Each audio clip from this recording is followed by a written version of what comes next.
Hello, everyone. Welcome to Seasider Series.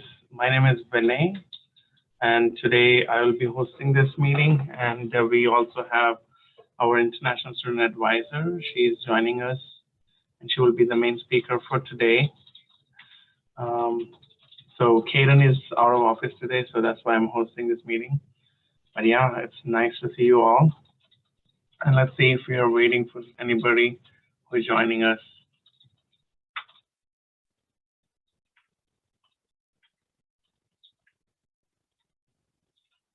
And it would be nice if you guys want to keep your cameras on so that we can communicate with each other. Thanks, Ryan. And then we have, how do you say Mahonri? Yeah, Mahonri. Yeah. Mahonri. And are you from Tahiti? What's it? Where are you from? New Zealand. New Zealand. Okay. We have one Yeah. of my friend. He joined, like he came in to BYU Hawaii 2018, and he also has a last name, Mahonri. Oh. Nice. And then we have Irene, and then we have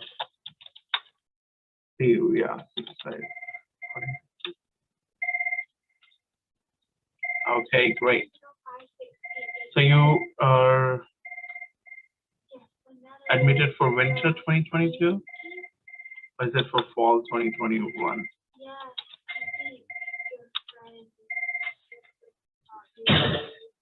So Ryan, you were admitted through which semester? Yes, I got admitted for winter of 2020. 2022? I forget that. Okay, great. Okay, great. Just give us a minute. Okay, so Vinay, thank you so much for leading us. I am one of the advisors here. My name is Nisi. We're so glad that you're here. And Vinay kindly has taken the lead in making sure that he welcomed you folks into this space. We're so grateful that you're here. And today we start off the Seasider series. And before I continue, are you able to hear us clearly, everyone here in this space? Yes? Perfect. So normally I would lead from my desk, but I'm out here in the front lobby because my computer's not working as typical. You know, we just have to go with the flow. So thank you so much for your patience. Now, as you know, the Seasider series is a 1 month, well, not 1 month, it's a monthly, 1 week, wonderful series that's dedicated to a theme. And the theme is to help provide you with information to prepare to come and join us on campus. And so, Vinay, you did a wonderful job in checking to see who is going to be here with us in the fall and who's going to be here for winter. But we also know that we have those who aren't able to be in attendance with us today. And that is why this session is recorded. We will share this online so that all of our international students can benefit from the information that we will share. So we're going to swap seats, Oh, yeah, I think. Absolutely. Poor Vinay. He's just going with the flow here, as we all do all the time. And you know, we want to also give you guys a chance to reach out to your friends to tell them to come and join us, because one of the wonderful things about this Engage series is that it gives an open forum, an opportunity for you to connect with us, but also to let us know what your concerns and questions are. And so I am looking desperately for the thing that I sent. Did I send it to myself? Just a moment. I'm going to go check my computer real quick. Just a moment. And Vinay's going to tell us a wonderful little short story, actually a joke, if he can think of one, that will buy me time for the next 40 seconds. Thank you, Vinay. Oh my goodness. So hit it, Vinay. Okay, so before Sister Nisi comes in, let me tell you a little bit about myself. And so that will be a joke of the day. You guys should laugh, yeah? Okay, great. So let me tell you about myself. I am from India. I joined BYU Hawaii in 2018 and in fall 2021. Oh no, sorry, winter 2018. 2018, not 2020, 2018. And fall 2021 is my final semester. I'm graduating. We're so sad. Yeah. So this is his last semester, as are two others in our group, Caden and Gideon. So three of our wonderful warriors at ISS will be leaving us. And that's not the joke I wanted you to tell, Vinay. But thank you so much. I'm gonna take over now. So I'm gonna put Vinay on pause so we can move forward because we know your time is so precious. As you see, we love to do musical chairs. And we are just like super excited to have you guys join us.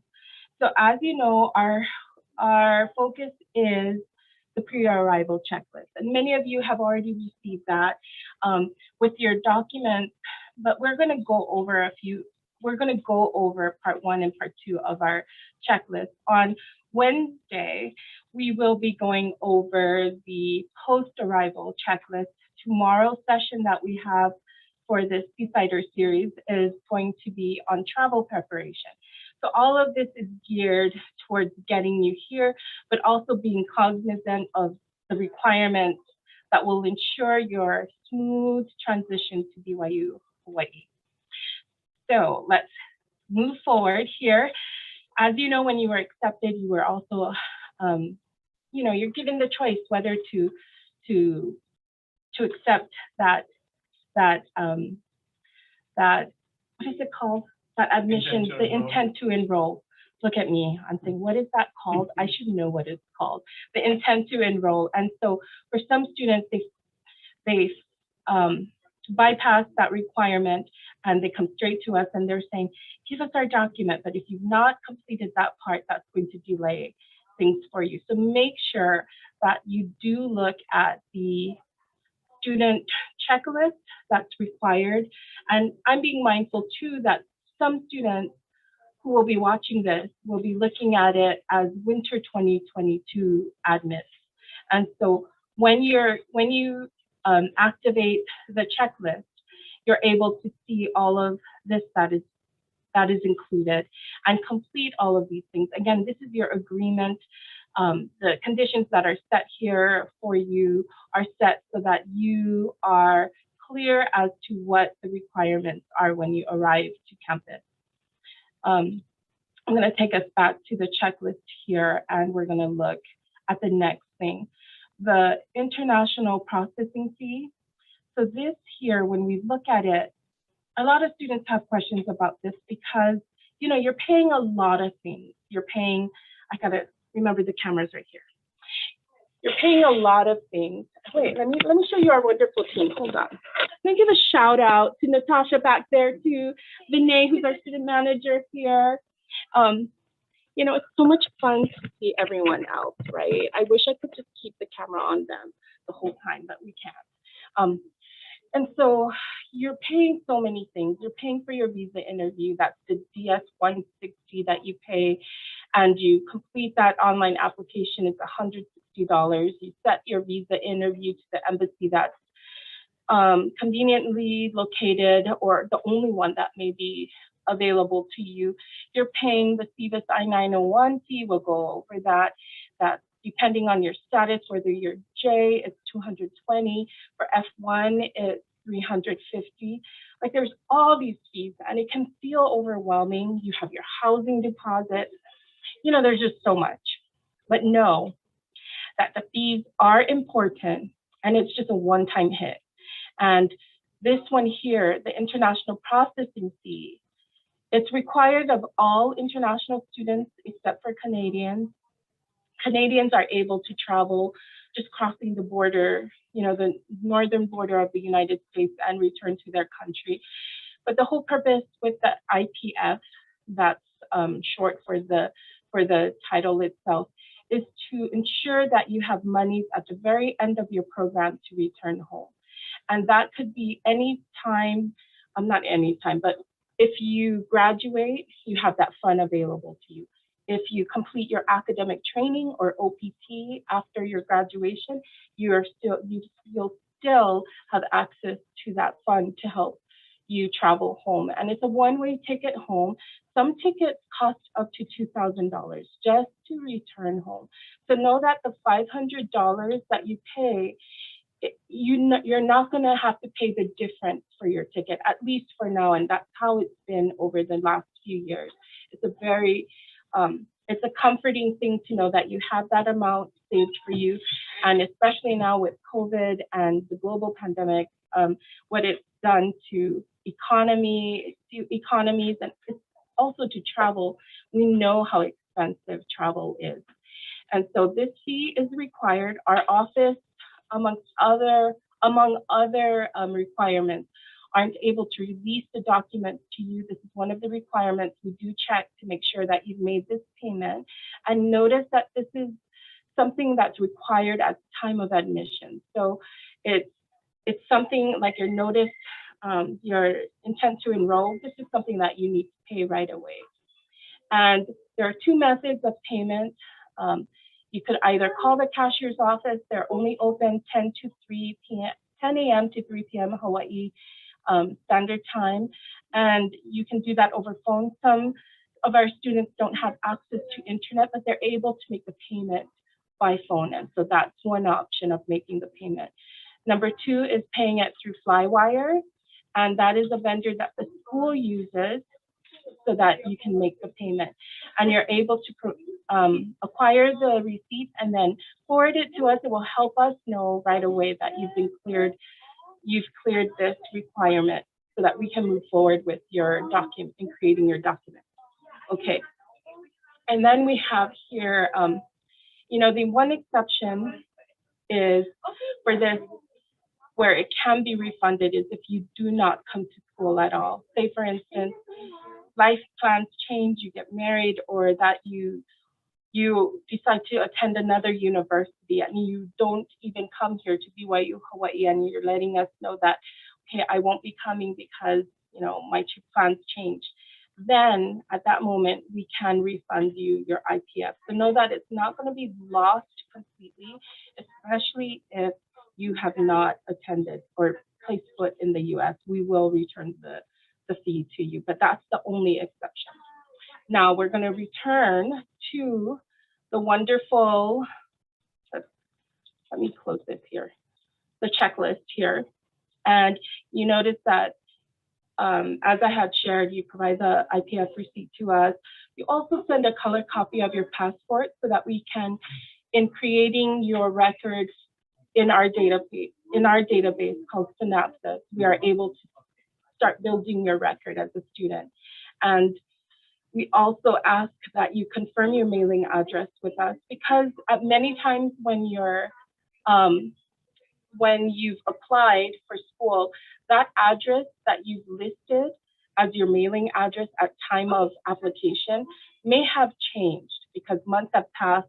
And please, please, please update it with us, because then we are going to be sending your DS 2019 or I-20 to that address that was sent, that was indicated in your application to BYU. So if it has changed or if there's an update, please, please, please make sure that we, this is so important, because for J1 students, you need the hard copy of your DS 2019. Make sure we have your correct address. Now, I made reference about the CVIS fee, the I-901 fee, and I'm going to open it up so that you can see that here. So this site is hosted by the Department of Homeland Security, or DHS.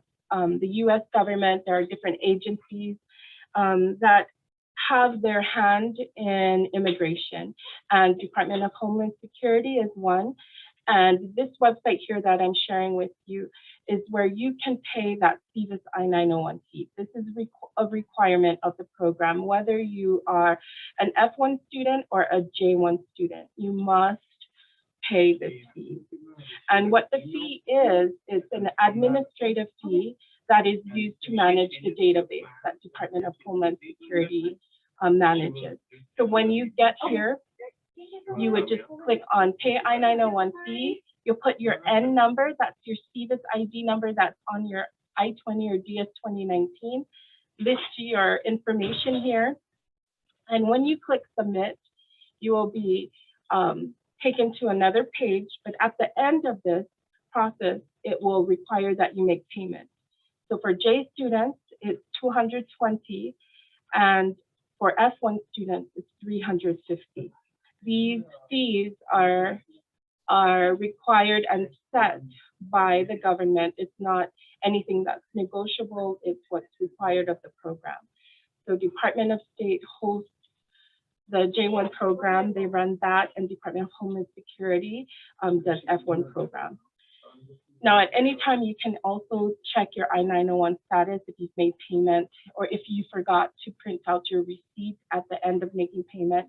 You'll need to print your receipt because that's one of the documents required in order to enter the U.S. Customs has the right to ask for certain documents, and that's one of the documents they may ask for.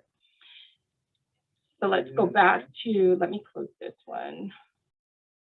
Okay. So let's go back to this here. And for some of you in this space, you already have your visa. But for those of you who do not have it yet, what happens is that once you receive the document, the I-20 or the DS 2019, that's what is called the Certificate of Eligibility for your non-immigrant status. So for S1s and for J1s, you receive this document, and that allows you to apply for the US visa. And I mentioned earlier that the cost is $160, and you're able to schedule the visa interview in that process with that application. Now, I'm going to just touch on both of these links here because in the audience, there may be F1 and J1 students, so we're not going to just look at one alone. All of the sites that I'm going to, they are official government websites, and it's so important that even before you come to the US, that you are trained to looking at only direct sources that have the domain .gov, that means government. The only exception that I've shared thus far that doesn't have the .gov is, let me just move this, is the official I-901 page. That's one of the very rare exceptions, but this is manned by the government, and this is the only way to make payments for your CBP. Now, going back to the visa information links that I have noted here, I'm also minding chat as well. Thank you so much for asking questions. We are going to answer them at the right after I talk about part 1, and I'm being mindful of the time as well, knowing that it's, we're almost halfway mark. And again, thank you for your patience. I'm so sorry that we started late, but we will get all of this information and answer your questions at the same time. So let's look at the student visa. So even before looking at this, I'm going to take a step back. So the US visas, when we're looking at information about it, you are part of what is called the Study and Exchange Program. So the student visa is for F1 students, and all the information that you need to know about the visa process, what the visa is, everything, even to, and I'm going to scroll quickly, your eyes are going to, just close your eyes because it's going to go fast, even to what you need to do to prepare for your gathering the required documentation, what guidance you need in attending your visa interview, and also about entering the US. So information is all captured in this one site for each of the visa status. And so for F1, we invite you to visit this site. Again, it's on your pre-arrival checklist. And just as I had shared as well about the CBIS I-901 fee, information is contained in here. Also about the application steps, what's required. And then you can also see what the approximate wait times are for the embassy that you're going to seek your interview from. And so forth, going on to like what is needed. The one thing that I'm going to share with this one here, make sure again that when you do your application that you do print the confirmation page, okay? Make sure that you have a copy of the fee payment that you've made for the visa interview. That's what you'll need to take either to the embassy or the consulate with the other documents that are listed here. Now let's visit the J1 quickly. This is J1, you're part of a program that's called the Exchange Visitor Program. And there are these categories that are considered that are under the J1 umbrella. You fall under the student, college, and university category. That's what you're coming in as, and this is your website. I'm also going to touch upon the F1 website. We'll look at that right after. But for J1, this is your program website that talks about the Exchange Visitor Program. And with your category, know that you are under the college and university student program. Now, having said that, also just as a sidebar, you know, doctors who come here who work in hospitals for a specific time, they're sponsored by the organizations or the hospitals to come and work here or to do training. We have au pairs or nannies that come on the same program. All of them have very specific program objectives. For you, for the college and university students, you are coming here to get your bachelor's degree. So that's a 4-year program, unless you're a transfer student with credits. Your time as a college student is going to be an average of 12 semesters here at BYU Hawaii. Now, as we move down here, it also has a link for you J1 students to access the application, the DS-160 for the visa application, and also the same information that's listed for the F1. What required documentation that's needed. The only thing that we ask that you disregard is this last bullet here for the J1. Everything else is applicable. You're not coming in as a trainee or an intern. You're coming in as a college student, college or university student. So ignore that last bullet here. And then also be able to also follow the advice here on what you need to prepare for, how you're going to respond when the consular or the consular officer asks you about your purpose of travel. Do you have intent to depart the US after you get your bachelor's degree? Are you able to pay all of your travel costs, your schooling? And be confident when you go to your interview and be able to answer all the questions that they have. Also, one thing that we need to share with our J1 students is the importance of whether, for those of you, when you receive your visa, you may have what is stamped on your visa as the 2-year home country physical requirement. That's the 212E. And that requires that you return home for 2 years. You are able to do a J1 waiver when you're here in the US, but that requires applying for that waiver and hoping that your government will respond in your favor for the no objection statement. But that's like, we're talking about pre-arrival, so that's something else down the line. But just be aware for you, some of you J1 students, you may have had stamped on your visa this 2-year home country physical presence requirement. And with that said too, the J1 program, you have specific insurance requirements that you must meet. And so for all students, and this goes for the F and domestic students, US students, when you come to the US, you immediately receive insurance coverage. That's part of your tuition payment. It's inclusive, so you'll receive even more information about student medical benefit. That's going to be your medical insurance when you attend the new student orientation, which is on the week of August 23rd, and it runs to the 31st. All right, so this is the information for J1. And I'm going to send them in chat. Do you want? No, it's on your arrival checklist. So yes. All right. So with all of that said, we also want a color copy of your visa, just so that we know you got it. Especially during this time of COVID, it was very important that we know that you got your visa.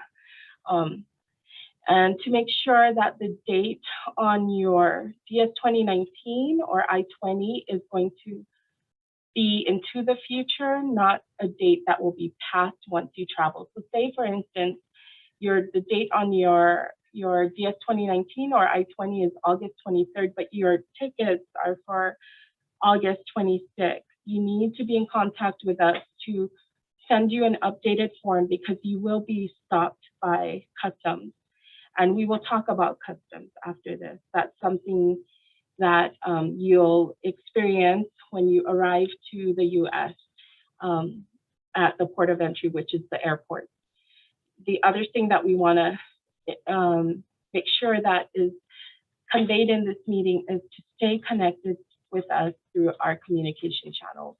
So this here, like these sessions that we have, they're recorded and they're posted on YouTube so that you can have reference to it. It's also posted in Engage as well. But these are links, our email, our website, Facebook, Instagram, and again, Engage. If you've not joined us on Engage, we want you to get used to this platform because when you're here at school, this is the social network program that the school uses. So all of the associations, the clubs, departments like residential life or housing, or even our department, we have a page on here.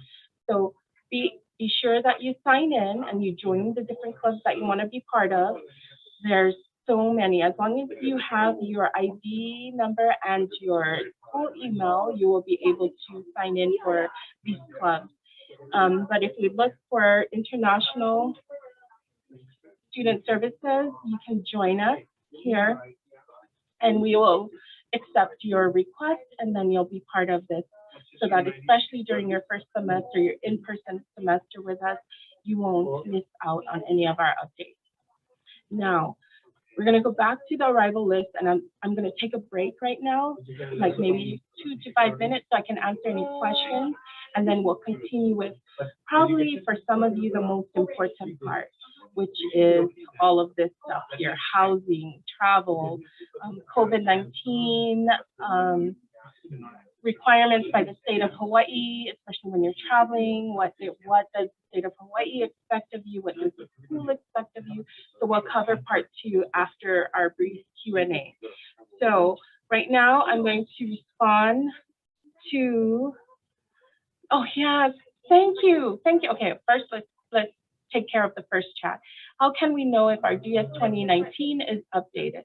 So you want to make sure that the program start date on your DS 2019, that is, do you have a copy of this? Yeah. So this one is from a J1 student who's asking. And if you look at your DS 2019, it is in box 3. Each section has a number, and box 3 will say form covers period, and it says from and to. Make sure that the from has a date that is beyond your travel date. So like I said in the example, all of you should have at the very least August 23rd as your program start date. If you've not yet arrived to Hawaii, you want to make sure that that date is on your DS 2019. However, if there are a few of you in attendance or watching this that will be traveling after that date, you need to contact us right away so that we can update it for you. Because customs, and let's go there, customs will not allow you into the US if your DS 2019 has a date that has passed. And so when we talk about customs, let me just bring this up. Okay, that is not, it's protection. Okay, hold on. So customs and border protection, that when we refer to customs, this is something that you'll get used to, especially with international travel entering the US at any one of our airports. We refer to CBP as customs, and the officer has the sole discretion of admitting you into the US. they can deny your entrance into the U.S. And they have the sole discretion to do so, even if your paperwork is all in order. So know that your time, your brief time with customs, know that that moment is everything. And so do your best to be compliant with them, smile, don't be stressed. And I love that we have here Wang Xin Feng, is that right? Or yeah, who said, don't be too nervous. They are nice guys at the interview. Now, what country are you from? China.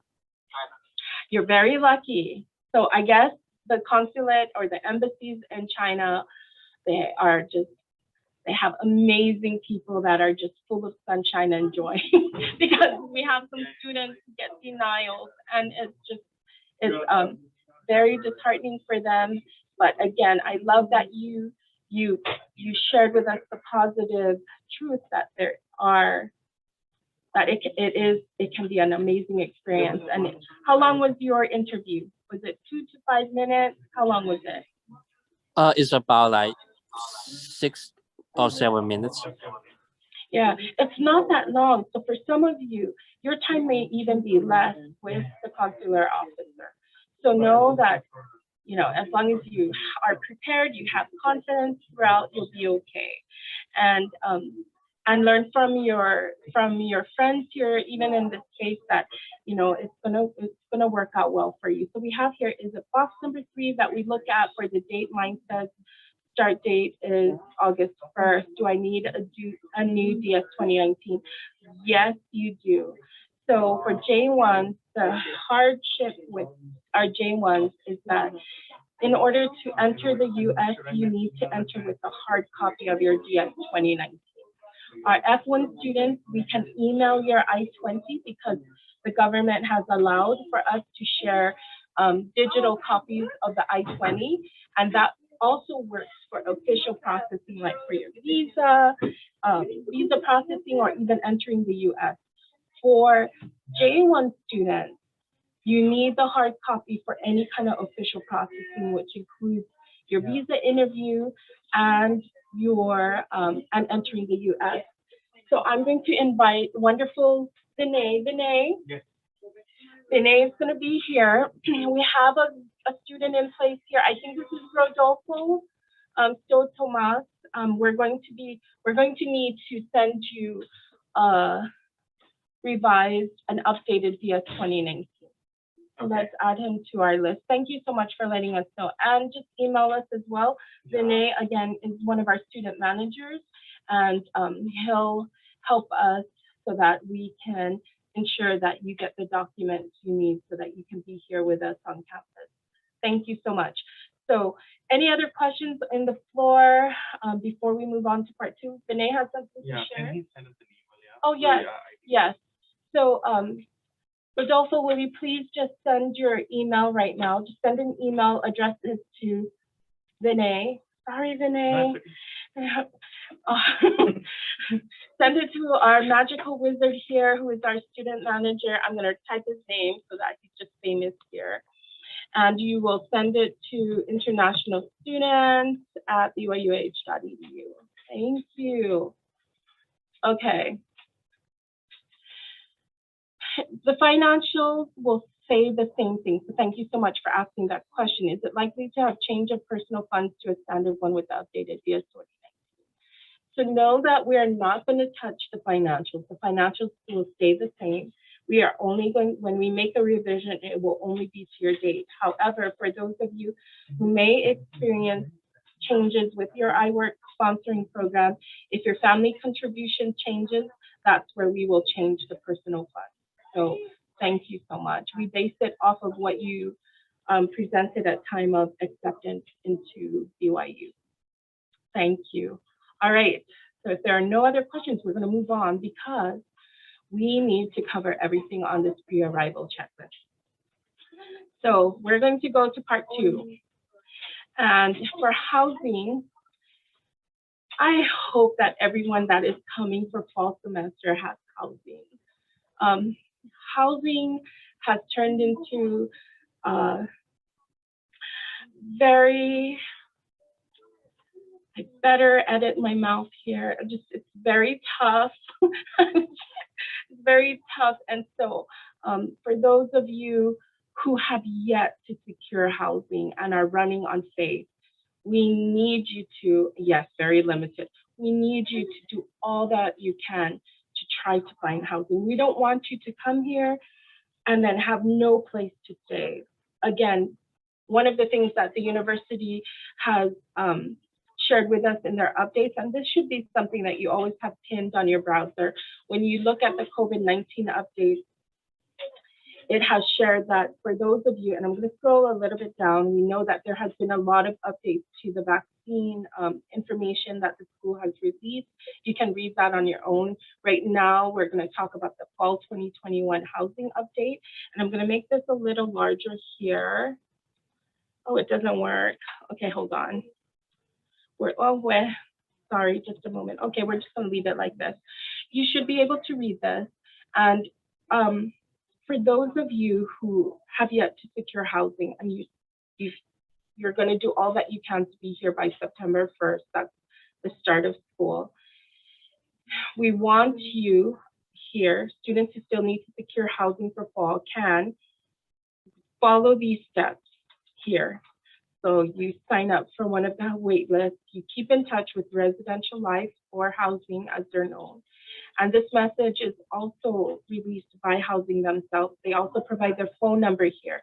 But again, if you are struggling with housing, the school has already issued on July 15th what they're doing to help you so that you have a place to stay. And we advise you to do all that you can prior to coming. Do not come on faith and say, I'm going to find something or I'm going to pitch a tent at the beach park. No, don't do that. Don't do that. You're going to find a place to stay, okay? So the information here again is at byuh.edu/COVID-19 and it's the July 15th update. Now, since I clicked on this here, there's a lot about the vaccinations and we're going to come back to that because we're going to move forward. This is the direct link for your housing account. But right now they're in the middle of blackout, which means between August 1st and the 15th, they're not housing anyone. Their team is going through training and they're also prepping for your arrival. So August 1st to the 15th is our blackout date. And IWork students are required to live on campus. F1 students are given the exception, even if they're coming for their first time, they're given an exception. Off-campus housing, you can also find out a bit about what's available through housing, find out if it's an approved off-campus housing option. There are also postings on Facebook with school groups that have community members posting what rooms are available and such, but know that it is pricey. How much does the room go for? Like a shared room in the community? It's usually $450 to $500, and that may not include your utilities, like your portion for electricity, for cable, internet, so be mindful of that. Okay, so let's move on to travel. Those of you who have booked travel through the school, if you go to this website here, you're able to look at the contact names for those who are part of our travel team. And by booking with the school, the wonderful thing is that if you do book through the school will provide your transportation from the airport to the doorsteps of where you reside. And then depending on how you've entered into the country, if you've taken a test or if you're part of a country that allows you through Hawaii's agreement to take a specific test that will help you bypass the 10-day quarantine, then you're going to have a wonderful time just checking in here and moving on with your wonderful student experience here in Hawaii. For those of you who have booked your own travel, you will need to find your own, you may need to find your own transportation to campus. And we've seen a lot of taxis coming here, but know that the price for that is over $100. We are about an hour, 20 minutes away from the airport. And even services like Uber or Lyft will be as pricey, if not pricier. So if you're able to book a shuttle or something like that, New Student Orientation also has listings of transportation options, but if you are booking through the school, your transportation is taken care of. Okay, so we're gonna go back here. Please make sure that you have your visa before you book your flight. I know that it's, the price of a ticket may be very tempting to purchase right away. And hopefully you purchase through an airline that will let you make changes to your days without a fee. But be aware of the very important need to have your visa in place, because you need the visa to enter the country, your passport, of course, to have a minimum of 6 months into the future, and your DS 2019 or I-20. And your I-901C receipt, you need that too. Okay. Avoid arrival during these days. Again, thank you for not traveling to campus, especially during these days, especially if you booked with the school, because right now they have a blackout period, they're closed. Now, as you know, you're coming to a new country, you're coming to the United States, and there's much going on, as in any other country, about updates on health and COVID updates. And I'm just gonna pause right now because I need to say this. It is so warm in our office. Isn't it warm in our office, everyone? Like, I don't feel AC. Do you feel AC? I don't feel AC. Yeah, we needed to take a pause because I'm like hot right now.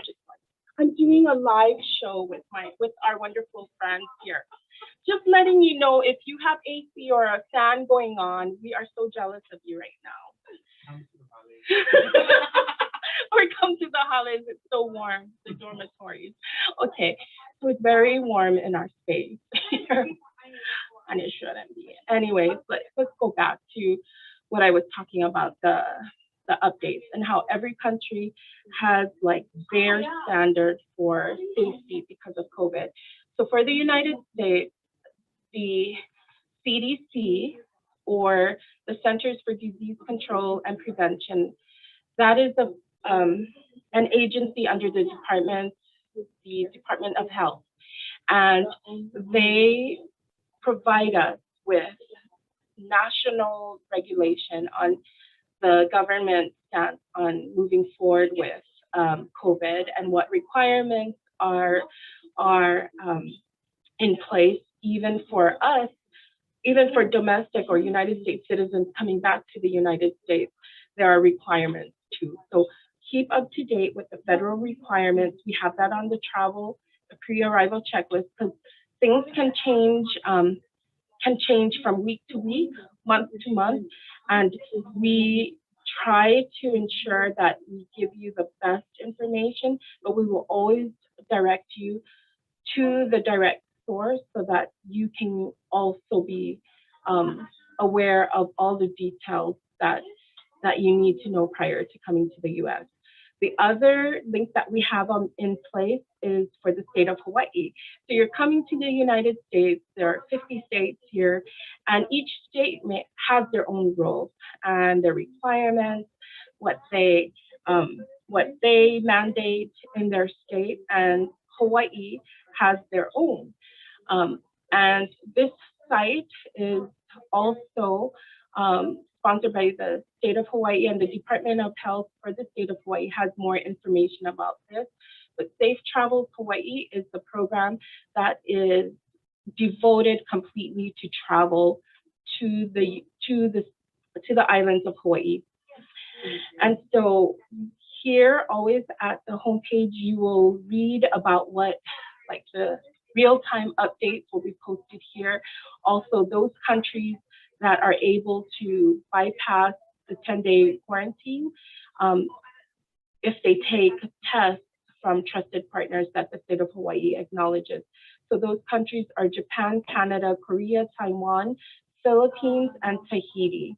And where they say only tests from trusted testing partners will be accepted, they also have a link to who the trusted testing partners are. And that's the only way that you can bypass that order there. Know that on a federal level too, going back to federal, you still need to also have a COVID test done, and it has to be negative prior to, as you see, you will need to get tested no more than 3 days before you travel. Your airlines may also enforce the same thing, so be very aware of what the requirements are on all those levels, federal, state, and also your airlines too. They might require something specific. Now, BYU has their own, as I had shared with you. I had taken you to the home page, and it's the button. Oh, what's the wrong BYU? Hold on. I clicked here. Why did it go there? Did you guys just see that?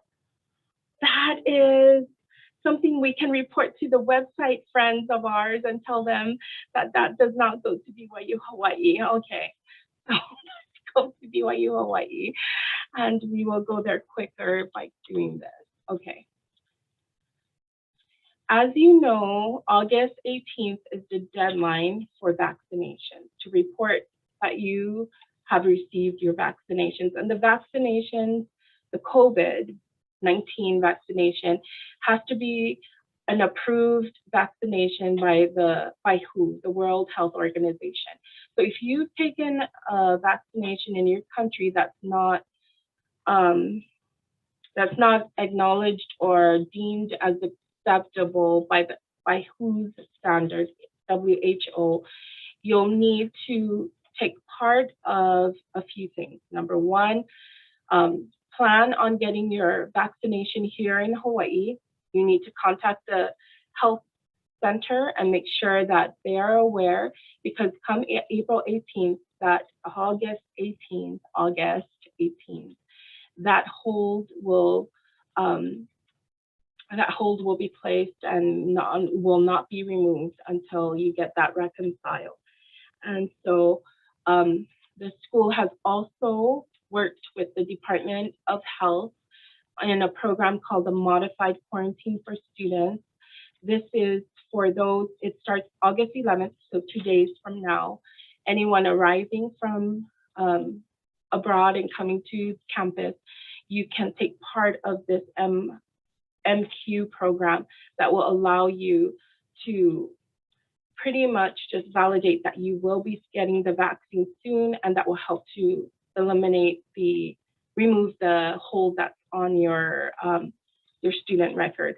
So even clicking on what I just did, it will send you here, give you more information about the modified quarantine program, and then you will also complete the form at the bottom. It's not just going to the site alone, but scrolling down after you've read all of the terms and clicking on the form and completing it here. Okay, so that is something new that just was released. I want to say, was it last week? Let's look. July 30th. July 30th was when it was announced. And also know that for those of you who have arrived and may be watching this here, if you are not vaccinated by August 18th, student employment will be on hold until vaccination is completed.